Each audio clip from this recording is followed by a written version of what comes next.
you ever feel like delegating tasks is like handing your precious baby to a stranger? But what if I told you it's more like letting someone else change the diaper? You enjoy the fun parts. Stay tuned as we dive deep into 5 easy steps to transform from a B2B control freak who needs to change every diaper to a time master. Let's get started with step number 1. Step 1 is to identify tasks to delegate.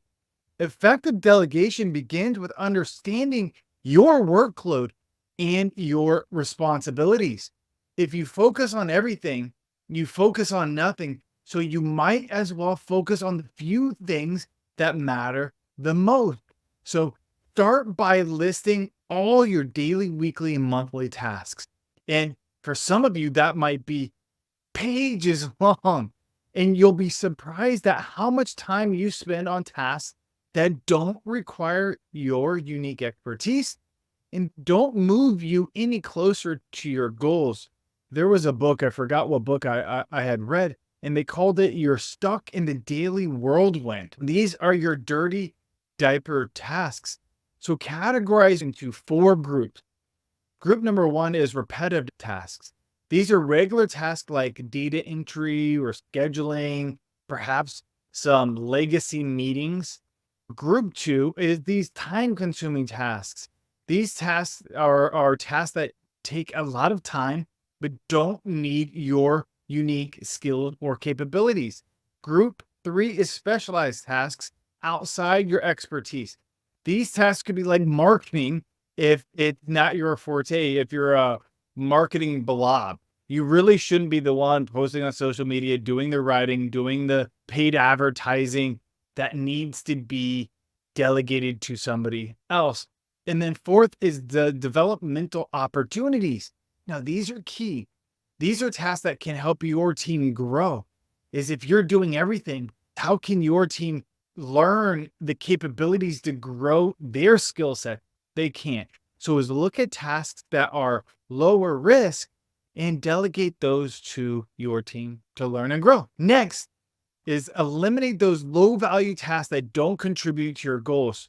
Streamline, automate, or remove these tasks completely to free up more time for strategic activities. Step 2 is choose the right team member.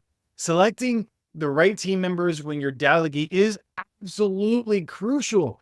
Use the capability spectrum, which comes from David Finkel, to match these tasks to your team's strengths and weaknesses. You'll evaluate their capabilities on a scale from 1 to 10 and align these tasks according to those skills. For low capability team members, that's like on a scale of 1 to 3, provide training and clear instructions. For high capability, 8 to 10, trust them to handle these tasks independently, but verify their work for quality. Understand each team member's unique strengths and weaknesses and consider their past performance, their skill sets, and the areas of interest to them to ensure that it's the right fit for each task and responsibility. I have made this mistake way more times than I would like to admit, but you don't want to delegate high risk objectives or tasks to a low capability team member. There's too much at stake to give that to somebody who isn't experienced in that area. Step number 3, provide clear instructions. Clear instructions are the backbone of effective delegation. Before you delegate anything, it's crucial to communicate roles and responsibilities clearly to avoid any misunderstandings. You must ensure everyone understands their part and the importance of the task that they take on. Explain why this is important. So when you're handing off a task, use the clean handoff feedback loop. Here's how it works. It starts with the who. Assign the task. Does what? Describe the task. By when? Set a deadline. To what frequency? Specify update intervals. And to what standard? Define quality expectations. Provide necessary resources and avoid vague instructions. And a clean handoff does that. It gets you very clear on what you expect from the other person. Creating that feedback loop ensures clarity and encourages open communication. Here are some other tips that will help you in this step. Document instructions to provide a clear reference for team members. Make it written so they can refer back to it. This ensures everyone is on the same page and reduces the risk of misunderstandings. Sure, you could have the who does what by when into what standard verbally, but people forget. People have short memories, and that includes yourself. So put it down on paper or in written form. Use visual aids and examples to illustrate your instructions more clearly. These can help clarify expectations and provide a clear understanding of the task at hand. Step number 4 is monitor progress and provide constant feedback. Monitoring progress and providing feedback is like course correcting an aircraft mid-flight. Establish the checkpoints, offer immediate feedback, and make it a daily habit. You can use tools like a project management software to track progress and ensure milestones are being met. Balance positive and negative feedback and always encourage two-way communication. You don't want to be the person that's always on people's ass about everything. If they do a good job, tell them. If they do something wrong, say, you know what, next time do this. David Finkel calls it the like best the next time. So recognize successes and address areas of improvement promptly. This is what I like about what you did. This is about what we need to do next time. And create a daily habit out of this type of feedback and criticism. It prevents minor issues from becoming a significant problem.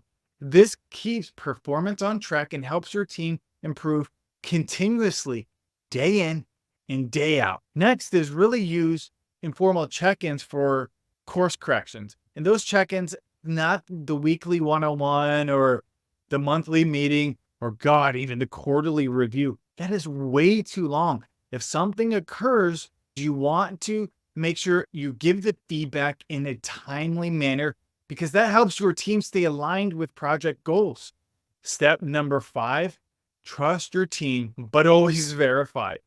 Set up regular check-ins. Implement clear reporting mechanisms. As time progresses, adjust verification based on performance. Increase oversight for those needing more guidance and reduce check-ins for consistent performers. But don't get complacent and completely abdicate what's most important. If you know it's a KPI or a goal or project that's really important, completely abdicating the results and the quality of those is a complete error on leadership. You always need to be checking in on the things that matter the most. And remember to recognize and reward team members to demonstrate accountability and high performance. This will motivate your team and reinforce the positive behaviors that you're looking to instill in your team. It's also a great idea to build trust gradually by starting with smaller tasks and increasing responsibility as your team demonstrates their capability. This builds confidence and ensures success, and it reduces risk. You don't want to be delegating, like I mentioned, a high-risk task to a low-capability team member, but you can start them on that progress. It doesn't need to be a high-risk task. It can be something a little bit lower, and then you start to build the capabilities, and then eventually they might replace you.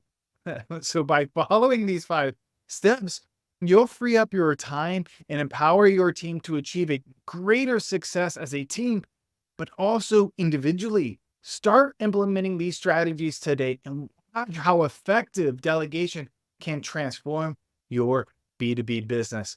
Thank you for watching. Don't forget to like, subscribe, and hit that bell icon for more tips on mastering your time and boosting your B2B productivity.